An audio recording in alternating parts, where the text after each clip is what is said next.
Eguardión y bienvenidos a ETV Hoy. Bienvenidos, como siempre, al momento de la conversación de actualidad. Una conversación de actualidad en la que hoy hablaremos de economía, pero también de política. Y para ello contamos en plató con el secretario general de ELA, Txiki Muñoz. Ongi etorri. Egunon. Tengo que preguntarle, ¿estamos a las puertas de un nuevo otoño caliente?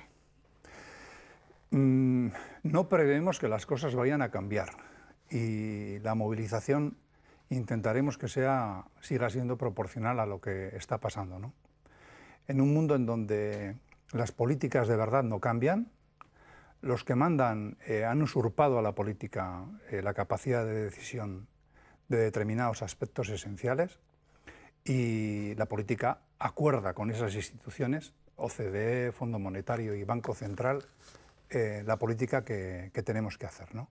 Más allá de que son conscientes que esa política conlleva pobreza y desempleo en Europa, que son conscientes que Europa está estancada económicamente, que Alemania, Francia e Italia no tiran y que con eso, la excusa de devaluar internamente para ganar competencia en el exterior, pues tampoco vale porque los demás hacen lo mismo que tú.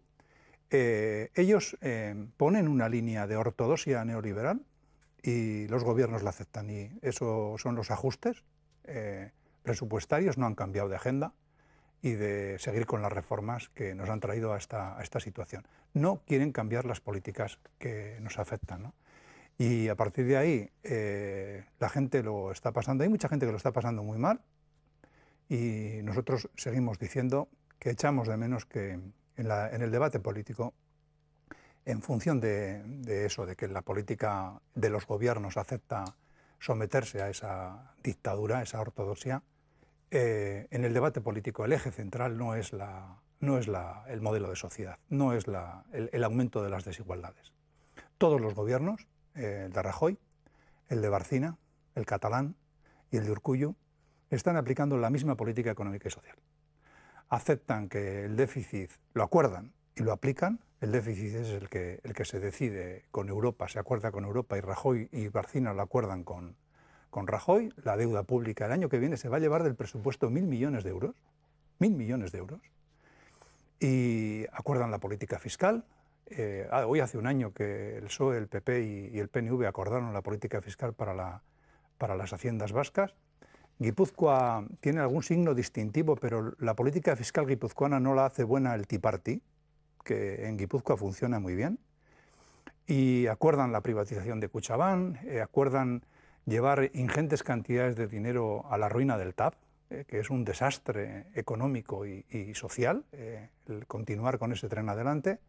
En esas cosas ellos se ponen de acuerdo. El sistema, los partidos que están gestionando los intereses del sistema, no tienen ningún problema en ponerse de acuerdo. En ese espacio sí hay bilateralidad con Madrid. En el resto de espacios no existe ningún tipo de bilateralidad. Y si el eje, si no se recupera, que en eso que hablan de regeneración democrática, si no se recupera que la regeneración democrática tenga que ver algo con la participación, con la democracia de verdad, y con el discutir las desigualdades sociales, es una palabra vacía, ¿no? Y ahí estamos. Dice que ellos se ponen de acuerdo, pero ¿y ustedes, me refiero a los sindicatos, se ponen de acuerdo para intentar frenar esa avalancha de alguna manera de recortes que anuncian viene? Ya nos gustaría. Nosotros no somos un sindicato que está en contra de la unidad de acción sindical. Nosotros echamos de menos la unidad de acción sindical, pero el 29 de julio, unos días antes de que Rajoy se diese un abrazo con Merkel en Santiago, en vacaciones de agosto, diciendo los dos que había que seguir con las políticas de ajuste, que van a continuar con las políticas de ajuste y con las reformas. Eso es lo que está diciendo Rajoy en el Estado español. El 29 de julio en la Moncloa se reunieron comisiones UGT,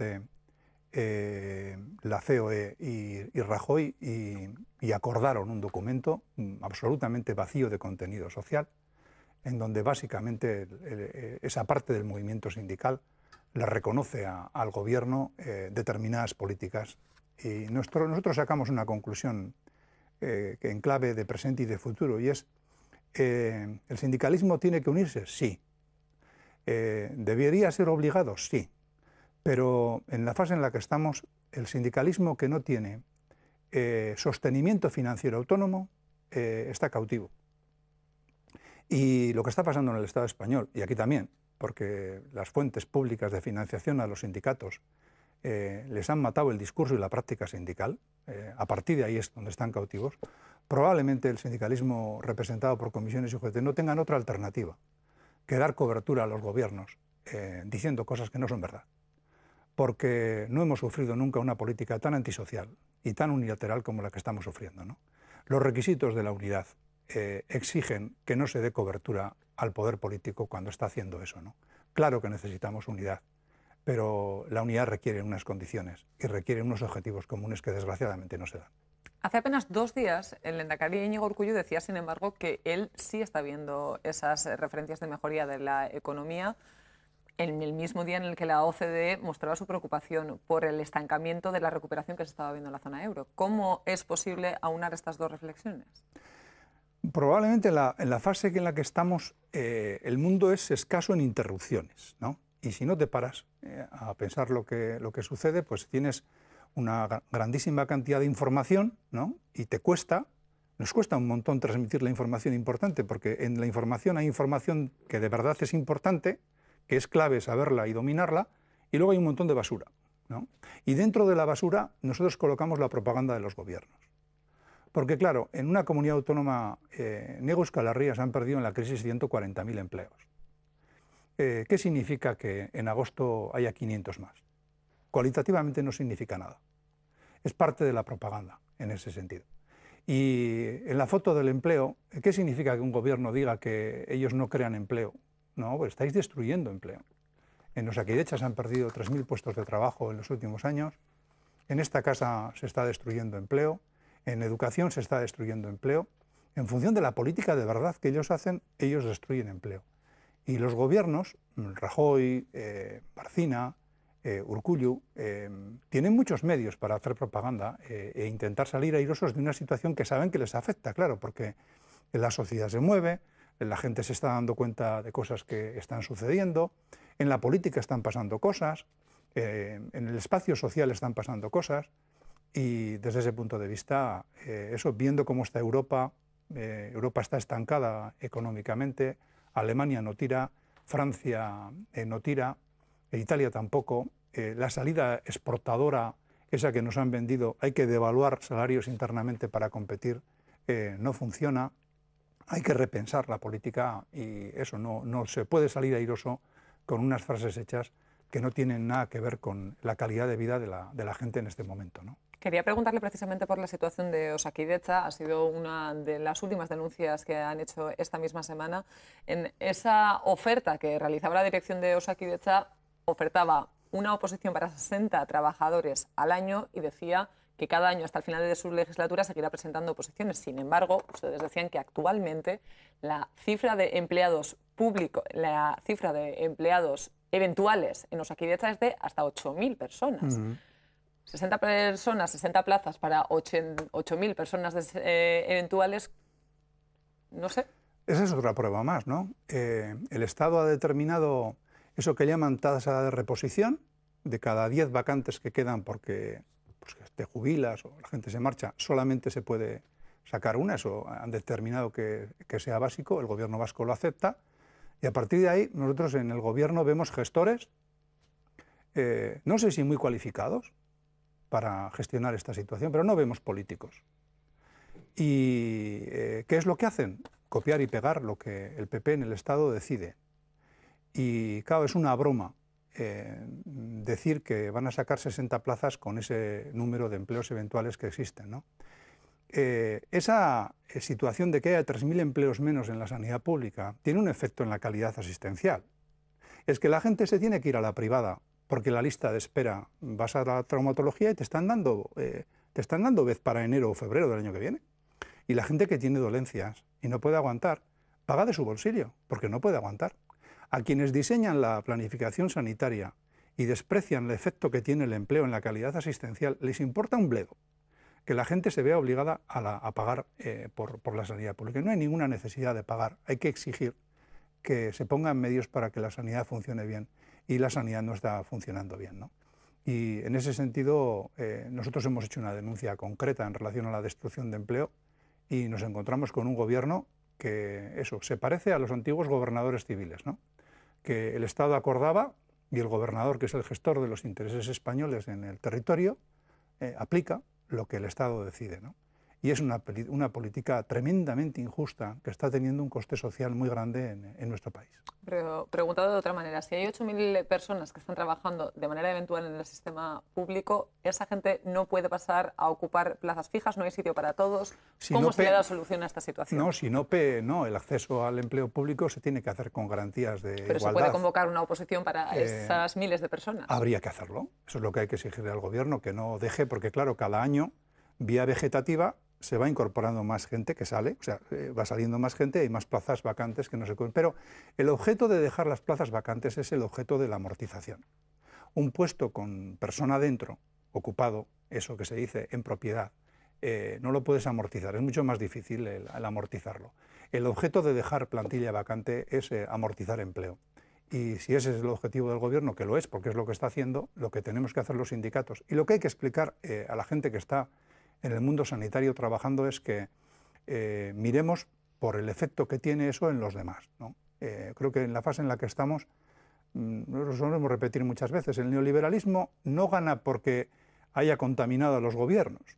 El neoliberalismo gana cuando el individualismo se apodera de la sociedad, cuando nos enfrentamos con nosotros mismos, cuando consiguen que sea enemigo nuestro el inmigrante, cuando consiguen que enemigo del trabajador precario sea el funcionario o del funcionario sea el interino. Cuando consiguen eso, cuando nos enfrentamos entre nosotros, el sistema no tiene ni necesidad de reprimirnos, ¿no? Y yo creo que estamos en una fase en donde la teoría de los que de verdad han diseñado esta sociedad, eso, no quieren nada colectivo en medio que se enfrente a sus intereses. Hay gente en la política en este país que desprecia el hecho sindical o el hecho colectivo, cualquiera, diciendo entre nosotros, elegidos por el pueblo y el ciudadano, no hay nada. No quieren nada intermedio que suponga una defensa colectiva que se oponga a sus intereses, ¿no? Y creo que es muy importante esa labor de pedagogía porque hay espacios en donde eso, cada vez vemos más en riesgo el crecimiento del individualismo. El objetivo final del neoliberalismo es el individualismo más feroz, el todos contra todos entre nuestra propia gente en ese enfrentamiento, ¿no? Y no podemos consentir.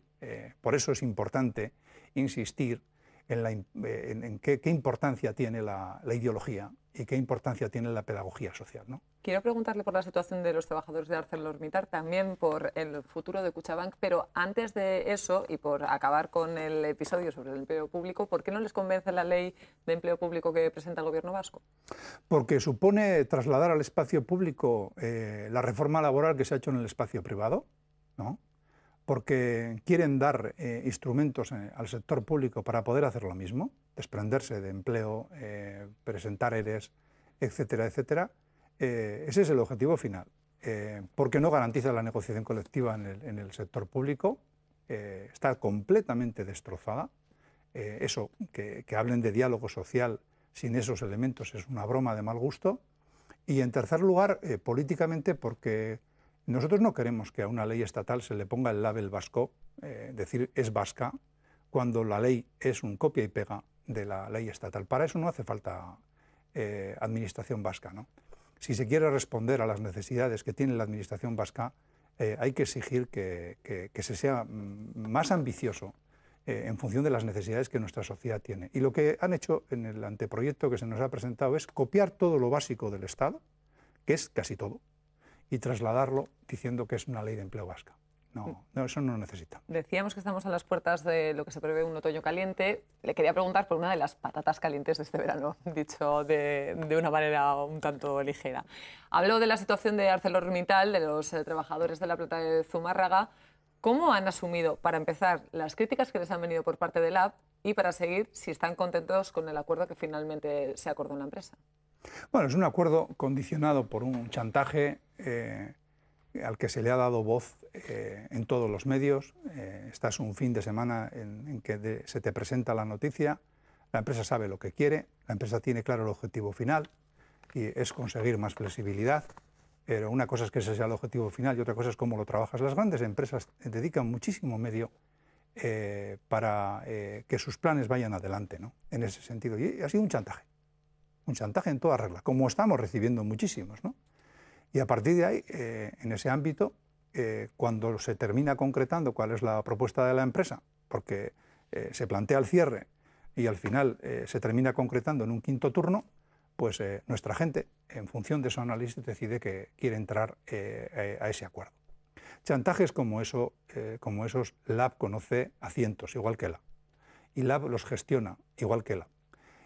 Yo querría sacar una conclusión en relación al chantaje en general que estamos sufriendo, ¿no? Porque la patronal, hace poco un responsable nuestro en Navarra, que se juntó con un representante empresarial, nos dice, prepararos, hemos leído bien la ley y vamos a ir a las empresas a destrozar los mínimos que antes los sectores significaban, que han dejado ya de ser mínimo, ¿no?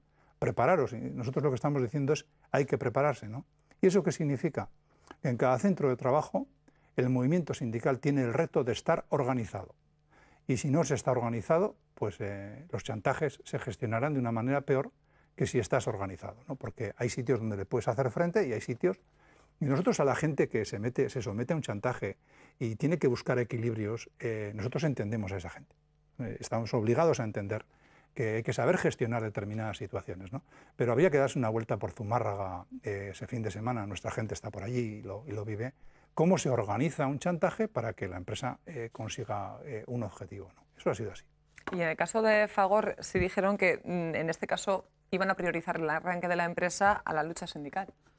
No, nosotros estamos muy preocupados con las declaraciones que ha hecho el máximo dirigente de CATA, que ha dicho es la época del beneficio y no del empleo, ¿no? Estamos absolutamente en desacuerdo con esa frase, ¿no? Porque las empresas se montan para ganar dinero, faltaría más.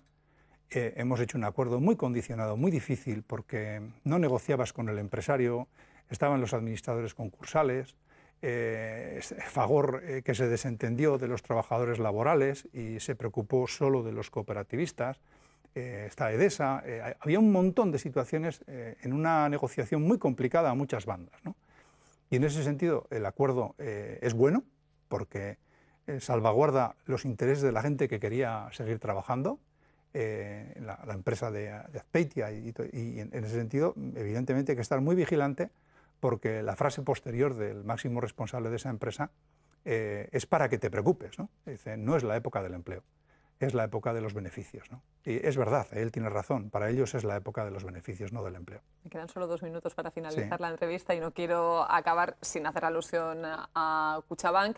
La noticia de ayer era esa rueda de prensa de Martín Garitano en la que decía que Xabier Iturbe había accedido a negociar la oferta que se hacía desde la Diputación de Guipúzcoa. ¿Le parece una petición a tener en cuenta? ¿Vizcaya ya ha cerrado la puerta a negociar? Bueno, nosotros en este caso con LAB estuvimos con la Diputación de Guipúzcoa, hemos recibido el informe que se ha elaborado y estamos estudiándolo y nos gustaría hacer con LAB público cuál es nuestra posición. Creo que estamos obligados a estudiar cualquier hipótesis que se plantee que evite la privatización. Y desde ese punto de vista vamos a hacer ese análisis para ver si es posible evitar la privatización. La privatización de Kutxabank va a traer mucho perjuicio a la economía de nuestro país. La entrada de capital privado va a ser desastrosa, ¿no? Y yo quiero subrayar, aprovechando Kutxabank, la foto política de nuestro país y de nuestro gobierno en relación al único espacio donde la bilateralidad funciona. En el mundo económico y en lo social se ponen de acuerdo en todo. Analizas cualquier ámbito y hay acuerdo PP-PNV, a veces con el Partido Socialista. La bilateralidad en el resto del espacio no existe, es una ficción. No hace falta más tiempo para darse cuenta de eso y nosotros sí queremos destacar la falta de valentía por parte del Gobierno para colocar el debate político con el Estado en unos parámetros distintos. No lo vemos. Aplaudimos lo que está pasando en Cataluña, tanto desde el punto de vista de la movilización social que se ha conseguido, que es lo que sostiene el proceso.